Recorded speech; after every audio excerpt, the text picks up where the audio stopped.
Soy Claudia Cesaroni, soy abogada, magíster en criminología, integro el Centro de Estudios en Política Criminal y Derechos Humanos, CEPOC, que fundamos con un grupo de otros compañeros también criminólogos hace exactamente 15 años. Escribí varios libros, algunos son Masacre en el Pabellón Séptimo, La vida como castigo, Un partido sin papá, que es un libro sobre los chicos que tienen a sus padres presos. Y bueno, soy militante en estos temas. Digo un nosotros que incluye al CEPOC y a un conjunto de organizaciones que hemos construido la red Argentina No Baja hace 2 años.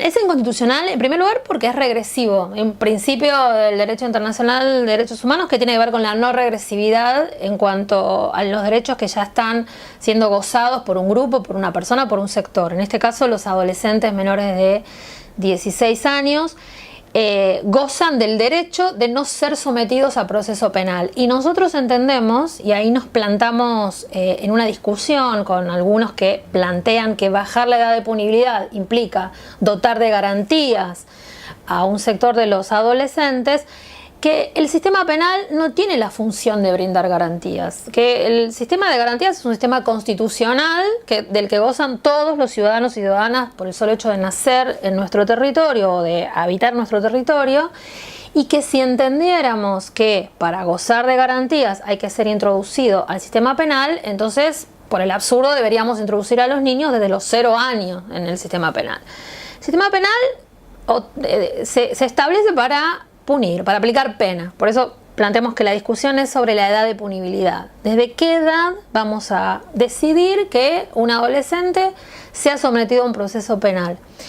En este momento esa edad es de 16 años. Argentina es el único país de América Latina con Cuba que tiene esa edad en esa franja.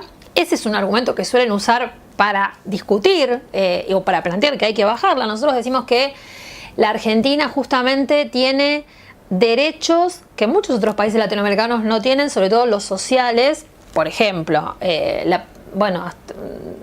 están siendo destruidos, pero digo, el sistema de previsión social, los sistemas que protegen a los trabajadores, todo lo que históricamente desde el peronismo en adelante sirvió para proteger a importantes sectores de la sociedad, también abarca a los adolescentes. Entonces, no es un problema que recién ingresen a los 16 años al sistema penal, sino que es una situación que en todo caso los otros países deberían imitar y no nosotros bajar al nivel que tienen los otros países. Porque además, en esos otros países, tener la edad de punibilidad en 14, en 13 o en 12 años no resolvió absolutamente nada. O sea, no ha resuelto ningún problema de los que supuestamente tiene nuestro país como para justificar una baja edad de punibilidad.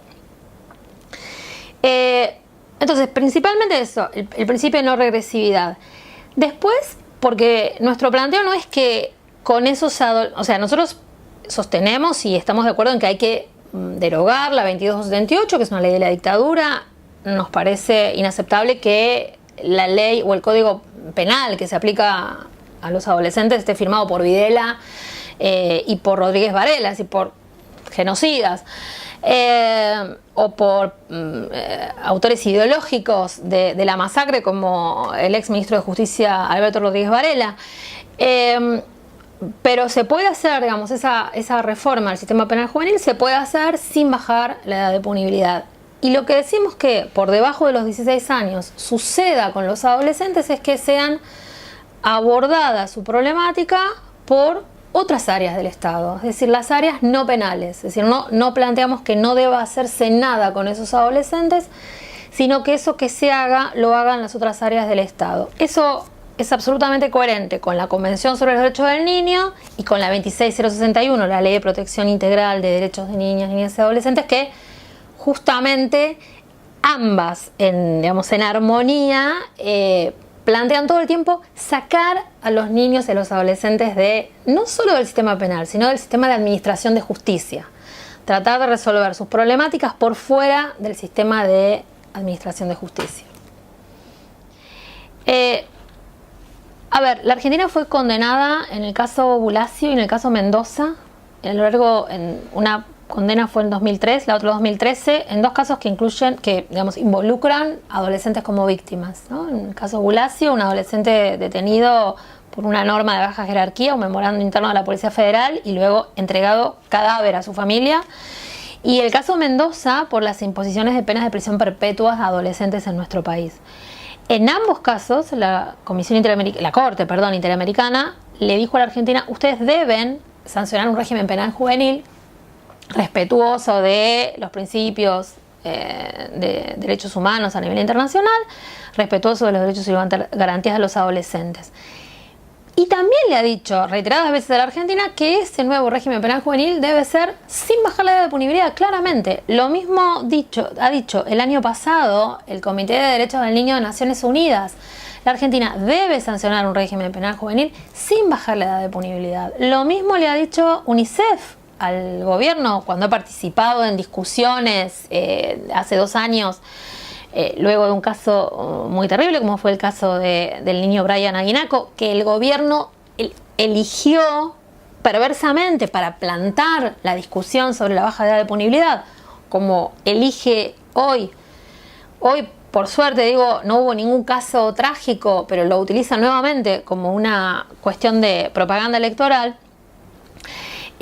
UNICEF le ha dicho al gobierno argentino: usted está bien, nosotros apoyamos la idea de bajar la edad la idea de modificar el régimen penal juvenil, pero sin bajar la edad de punibilidad. No es necesario bajar la edad de punibilidad. Digo, hay un acuerdo en el ámbito internacional, en el ámbito local. Todos los candidatos a defensor del niño, que es un cargo que todavía no se ha elegido y que el Estado también está en deuda por no haber cumplido esa obligación de elegir el defensor del niño, todos los candidatos se pronunciaron en contra de la baja edad de punibilidad. Los sectores progresistas o los sectores que trabajan en los territorios con los adolescentes desde el punto de vista de la Iglesia se han opuesto a la baja edad de punibilidad. Entonces, no se entiende. Se entiende. A mi juicio es claro que la propuesta tiene que ver con el conjunto de políticas punitivas que el gobierno de Mauricio Macri se plantea, no solo para conseguir votos, sino porque tiene que ver con su construcción acerca de cómo hacer política. Me parece que es claro que yo vuelvo cada tanto a la carta de Walsh, ¿no? Digamos, la descripción, la carta de la Junta, la descripción de todas las políticas represivas vinculadas a los derechos humanos se explican solamente se explican centralmente en función de aplicar un programa político y económico. Entonces, me parece que eso es evidente. Pero también hay que decir que en gobiernos anteriores también hubo propuestas de bajar la edad de punibilidad, porque la última vez que tuvo media sanción fue en el 2009, un proyecto que finalmente se logró frenar en la Cámara de Diputados. Se aprobó en senadores y se frenó en diputados. Porque, bueno, evidentemente es transversal a muchas fuerzas políticas la idea de que se resuelve algún problema agravando penas o, en el caso de los adolescentes, introduciéndolas en el sistema penal, ¿no?